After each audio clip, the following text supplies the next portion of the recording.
Allahu Akbar. ایک صاحب نے ایک سوال کیا ہے، اور وہ سوال یہ کیا ہے کہ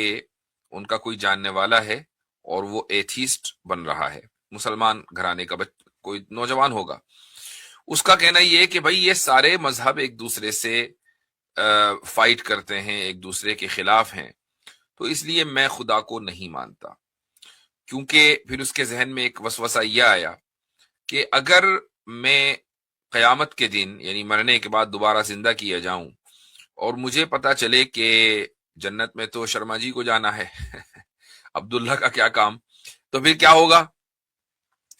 اب دیکھیں یہ جو اچھا یہ الفاظ اس کے نہیں، یہ الفاظ تو میں نے کر دیے۔ دیکھیں یہ شیطانی وساوس ہوتے ہیں، یعنی شیطان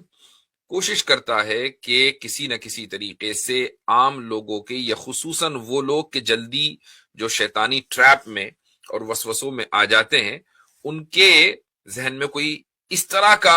کیڑا پیدا کر دے کہ وہ پریشان ہو جائیں کہ اس کو حل کیسے کرنا ہے۔ یہ وسوسہ اس لیے آتا ہے کہ ایک انسان نے کبھی بھی مذہبوں کو اور مختلف جو ادیان اس انسانیت نے الگ الگ ادوار میں اختیار کیے ہیں، ان کی تاریخ کا کبھی اس نے مطالعہ نہیں کیا، اس نے کبھی بھی ان کی ہسٹری کو نہیں پڑھا۔ یعنی نہ تو وہ کرسچینٹی سے واقف ہے، نہ وہ جوڈزم سے واقف ہے، نہ وہ ہندوازم سے واقف ہے، نہ جینزم سے واقف ہے، نہ سکھزم سے واقف ہے، اور اسلام کا تو اس کو کچھ پتہ ہی نہیں سوائے اس کے کہ وہ ایک مسلم گھرانے میں پیدا ہو گیا۔ اور شیطان نے اس کے ذہن میں یہ ڈال دیا کہ بھائی اگر مرنے کے بعد زندہ ہوئے اور پتا چلا کہ ہندوازم ہی ٹھیک ہے، پھر کیا ہوگا؟ اب دیکھیں یہی سوال کی بنیاد ہے، ہندوازم ہی کا لفظ اس سوال میں لکھا ہوا ہے، لیکن یہ سوال وہ آدمی کرے گا کہ جس کو ہندوازم اور اسلام کے بارے میں جو بنیادی فرق ہے وہ نہیں پتا ہے۔ تو پہلا فرق تو شرک اور توحیدی کا ہے کہ ہندوازم میں سوائے شرک کے اور کیا ہے، اور اسلام کی بنیاد واضح ترین یعنی بالکل ایبسولوٹ کلیئرٹی کے ساتھ اسلام کی بنیاد توحید پر ہے۔ پہلا فرق تو یہ ہے۔ دوسرا فرق ہے آخرت کا عقیدہ، کہ ہندوازم میں آخرت کا عقیدہ وہ نہیں ہے جو اسلام میں ہے۔ ان کے ہاں تو مرنے کے بعد دوبارہ اسی دنیا میں زندہ ہونا ہے، اور اگلا جنم آئے گا، وہ اگلا جنم آپ کے کرم کی بنیاد پر ہوگا، یعنی آپ نے جو کام کیے اچھے یا برے، اس کی بنیاد پر آپ کی دوبارہ پیدائش ہوگی۔ اچھے کام کیے ہیں تو آپ برہمن پیدا ہوں گے،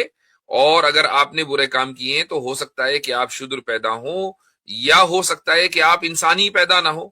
آپ گدھے کتے بندر کی شکل میں، یا کسی کیڑے مکوڑے کی شکل میں، یا کیڑا مکوڑا بھی نہیں، یعنی کسی پلانٹ کی شکل میں آپ پیدا ہو جائیں۔ تو ذرا تصور کریں کہ ایک آدمی ہندوازم کا جو ورلڈ ویو ہے اس کے مطابق اگر اس کو تھوڑی دیر کے لیے صحیح مان لیں، وہ مرتا ہے اور اس کے بعد دوبارہ زندہ ہوتا ہے، اور دوبارہ جب اس کی پیدائش ہوتی ہے تو وہ کیڑے کی شکل میں پیدا ہوتا ہے۔ تو کیا کیڑے کو اتنا شعور ہے کہ یہ جو میں کیڑا بنا ہوں، پچھلے جنم میں اچھا خاصا سیٹ تھا، بنیا تھا، اور دبا کر میں سود بٹے کے اوپر کام کر رہا تھا، اس جنم میں یہ جو میں کیڑا بنا ہوں یہ کیڑا اس لیے بنا ہوں کہ میں نے لوگوں کو بہت لوٹا تھا پچھلے جنم میں، میرے کرم بڑے خراب تھے، اس لیے اوپر والے نے مجھے کیڑا بنا دیا۔ تو یہ تو اس وقت ہوگا نا جب کیڑے کو اتنا شعور ہوگا کہ وہ کیڑا کیوں بنا ہے، اس کو تو یہ شعور ہی نہیں ہے۔ تو اگلے جنم کا جو کانسیپٹ ہے یہ ہندوازم کا بنیادی کانسیپٹ ہے، اور اسلام میں یہ کانسیپٹ نہیں ہے۔ اسلام میں بھی اگلا جنم ہے، لیکن وہ اس دنیا میں نہیں ہے۔ اسلام میں اگلا جنم آخرت میں ہے، یعنی مرنے کے بعد دوبارہ اللہ تعالیٰ زندہ کرے گا،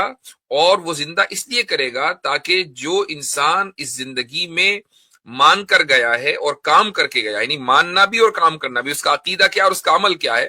عقیدے اور عمل کی بنیاد پر اللہ تعالیٰ یہ فیصلہ کرے کہ کس نے انصاف کے ساتھ زندگی گزاری ہے اور کس نے ظلم کے ساتھ زندگی گزاری ہے، اور اس کے بعد پھر اللہ تعالیٰ یہ فیصلہ کرے گا کہ کس کو جنت میں جانا ہے، کس کو جہنم میں جانا ہے۔ کوئی انسان کیڑا نہیں بنے گا، کوئی انسان گدھا بندر نہیں بنے گا۔ انسان اگر مرا ہے تو انسان ہی اٹھے گا، اور اس کو یہ یاد دلایا جائے گا، بلکہ اس کو یاد رہے گا کہ میں اپنی زندگی کیسے گزار کر آیا ہوں۔ تو ذرا تصور کریں کہ جب دونوں ورلڈ ویوز میں اتنا بڑا فرق ہے، زمین آسمان کا فرق ہے، تو کوئی آدمی یہ کیسے سوچ سکتا ہے کہ یار میں مرنے کے بعد اگر مجھے پتا چلا کہ اسلام غلط ہے اور ہندوازم صحیح ہے، پتا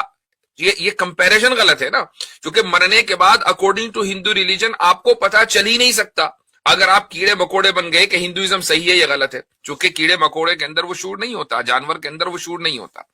تو دیکھیں شیطان نے ایک وسوسہ ڈالا،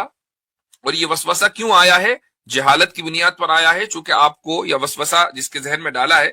اس کو نہ ہندوازم کا پتا ہے نہ اس کو اسلام کا پتا ہے۔ تو یہ چیز، اور اس موضوع پر میں نے کئی مرتبہ گفتگو بھی کی ہے کہ اگر واقعی کسی آدمی کو یہ لگتا ہے تو وہ دیکھے ہر مذہب میں کہ بنیادی جو چیزیں ہیں وہ کتنے کلیئرٹی کے ساتھ ہیں۔ اگر وہ کلیئرٹی کے ساتھ ہیں، مثلا عیسائیت ہی کو لے لیں کہ عیسائیت میں جو ان کی جو بنیادی تعلیمات ہے وہ ٹرینٹی کے اوپر ہے، یعنی ان کی توحید تثلیث میں ہے۔ اگر وہ تثلیث والے خدا کو نہیں مانیں گے تو وہ عیسائی نہیں ہیں، ان کے یہاں توحید کا کانسیپٹ ہی تثلیث کے ساتھ چلتا ہے۔ اچھا، آپ اگر کسی عیسائی سے پوچھیں کہ بھئی تثلیث کی تعلیم سب سے پہلے نہایت واضح انداز سے کس نے دی تھی، حالانکہ یہ ایک فیکٹ ہے اور اس کو عیسائی اسکالر مانتے ہیں کہ حضرت عیسیٰ علیہ السلام کے ریزرکشن کے تقریباً 250-300 سال کے بعد جو اسمبلی آف نائسیہ ہوئی، اس میں یہ طے ہوا تھا کہ عیسائیت کی بنیاد تثلیث ہوگی۔ لیکن چلو تھوڑی دیر کے لیے ہم مان لیں کہ حضرت عیسیٰ علیہ السلام کی تعلیم میں ہی تثلیث ملتی ہے for the sake of argument. اگر ہم یہ مان لیں تو حضرت عیسیٰ سے پہلے حضرت موسیٰ نے، حضرت ابراہیم نے، حضرت یوسف نے، حضرت یعقوب نے اور حضرت نوح نے، حضرت آدم نے، کیا ان حضرات نے، حضرت لوط نے، کیا ان انبیاء علیہ السلام نے بھی تثلیث کی تعلیم دی ہے؟ اگر دی ہے تو عیسائی ثابت کریں کہ کہاں دی ہے۔ تو وہ خود یہ مانتے ہیں کہ حضرت عیسیٰ علیہ السلام نے تثلیث کی تعلیم دی، تو گویا کہ انسانیت کو حقیقی توحید، جو کہ ان کے مطابق حقیقی توحید ہے، اس کا پتہ ہی 2000 سال پہلے چلا ہے جب حضرت عیسیٰ علیہ السلام اس دنیا میں تشریف لائے۔ حضرت عیسیٰ علیہ السلام سے پہلے دنیا کو پتہ ہی نہیں تھا کہ توحید کیا ہے، جبکہ ہزاروں سال حضرت عیسیٰ علیہ السلام سے پہلے گزر چکے ہیں۔ تو یہ تو خدا کے اوپر اعتراض ہوگا نا کہ خدا نے انسانیت کو اس دنیا میں بھیجا اور یہ نہیں بتایا، اپنا تعارف نہیں کرایا کہ ایک ہونے کا کیا مطلب ہے، ایک ہونے کا مطلب 3 ہونا ہے، اور 3 ہونے کا مطلب ایک ہونا ہے، یا ایک ہونے کا مطلب ایک ہی ہونا ہے، یہ نہیں بتایا۔ تو دیکھیے کتنا بڑا فلا ہے عیسائیت میں۔ اب آپ اسلام کی کسی بھی عقیدے کو آپ اٹھا کر دیکھ لیں کہ اس عقیدے کے اندر بالکل کلیئرٹی ہے، کنسسٹنسی ہے۔ اگر آپ کو یہ چیزیں نہیں پتا ہوں گی تو پھر شیطان بہت آسانی کے ساتھ آپ کے ذہن میں وسوسہ ڈال سکتا ہے۔ اسلام میں، اور یہ بھی ایک چیز، ایک اصول میں آپ کو اور بتا دوں، یہ ذہن میں رکھنا چاہیے کہ کسی بھی تھیولوجیکل ایشو پر بات کرتے ہوئے، جب آپ تھیولوجی پر بات کریں گے، یعنی خدا کیا ہے، خدا ہے یا نہیں ہے، وہ کیسا ہے، وہ کون ہے، وہ کیا کرتا ہے، اس کی صفات کیا، اس کی کیریکٹرسٹکس کیا ہیں، جب آپ کسی بھی دین پر بات کریں گے تو دین کی بنیاد عقائد پر ہوتی ہے، احکام پر نہیں ہوتی ہے۔ یہ یاد رکھ لیجئے گا، یہ اصول ہے۔ دین کی بنیاد عقائد پر ہوگی، احکام پر نہیں ہوگی، یعنی احکام کی بنیاد پر یہ طے نہیں کیا جائے گا کہ دین صحیح ہے یا نہیں ہے، بلکہ عقائد کی بنیاد پر طے کیا جائے گا کہ دین صحیح ہے یا دین صحیح نہیں ہے۔ تو میں نے جتنی بھی آپ کو مثالیں دی ہیں، چاہے وہ ہندوازم ورسز اسلام ہو، یا اسلام ورسز کرسچینٹی ہو، یہ مثالیں عقیدے کی ہیں۔ میں نے احکام کو ٹچ کیا ہی نہیں ہے، چونکہ احکام کی بنیاد پر ہم طے نہیں کریں گے، اور اس کی وجہ یہ ہے کہ احکام انسانیت کی رعایت کرتے ہوئے دیے جاتے ہیں کہ انسان اپنے آئی کیو لیول پر کہاں تک پہنچا ہے۔ یہی وجہ ہے کہ احکام میں ہم ایوولوشن دیکھتے ہیں۔ حضرت آدم علیہ السلام کی شریعت میں احکام الگ تھے، حضرت نوح کی شریعت میں احکام الگ تھے، حضرت ابراہیم کی شریعت میں احکام الگ تھے، اور اس طریقے سے جو ایک گریجول پروسیس ہوا ہے یا ایوولوشن ہوا ہے احکام میں، یہ اس لیے ہوا ہے چونکہ انسانی تہذیب ترقی کرتے کرتے کرتے کرتے یہاں تک پہنچی ہے۔ تو آج جس جگہ اس انسانی تہذیب کھڑی ہے اس کے اعتبار سے اللہ تعالیٰ نے اسلام میں احکام بیان کر دیے۔ آج اگر کوئی یہ کہے کہ نہیں حضرت یعقوب کو کی شریعت میں دیا جانے والا یہ حکم صحیح نہیں ہے چونکہ اسلام نے اس کو بدل دیا ہے، یہ کہنا غلط ہوگا، چونکہ ہم احکام کی بنیاد پر نہ حضرت یعقوب علیہ السلام کی لائی ہوئی شریعت کو جج کر سکیں گے، اور نہ حضرت یعقوب کی لائی ہوئی شریعت کی بنیاد پر اسلامی شریعت کو جج کر سکیں گے۔ احکام بنیاد بنتے ہی نہیں ہے، اصل ہے بنیاد عقیدہ، اور عقیدہ ایک ہے، وہی عقیدہ جو حضرت آدم کو دیا گیا، اور وہی عقیدہ جو نبی کریم صلی اللہ علیہ وسلم کو دیا گیا، وہی عقیدہ ہے جس کو اسلام کہا جاتا ہے، اور ان الدین عند اللہ الاسلام، کہ اللہ کے نزدیک یہ اسلام ہی بطور عقیدہ قابل قبول ہے۔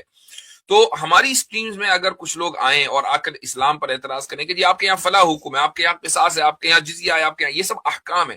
گفتگو بنیادی طور پر عقیدے پر ہونی چاہیے۔ احکام انسانی تہذیب کو ریفلیکٹ کرتے ہیں اور انسانی عقل کو ریفلیکٹ کرتے ہیں، ان کے لیے آتے ہیں۔ اور عقیدہ کنسسٹنسی کے ساتھ رہتا ہے، انسان چاہے جیسا بھی ہو، وہ جنگل میں رہے گا تب بھی اس کو وہی عقیدہ اختیار کرنا ہے، وہ ایک اربن سویلائزیشن میں رہے گا تب بھی اس کو وہی عقیدہ اختیار کرنا ہے، وہ ایسٹ میں رہے کہ ویسٹ میں، وہ مارس میں رہے کہ اس گلوب میں، عقیدہ ایک ہی رہے گا، لیکن احکام بدلتے رہیں گے۔ اس لیے اعتراض یا گفتگو یا ڈائیلاگ جب بھی ہو وہ عقیدے کی بنیاد پر ہو، نہ کہ احکام کی بنیاد پر۔ تو یہ چند تمہیدی باتیں تھیں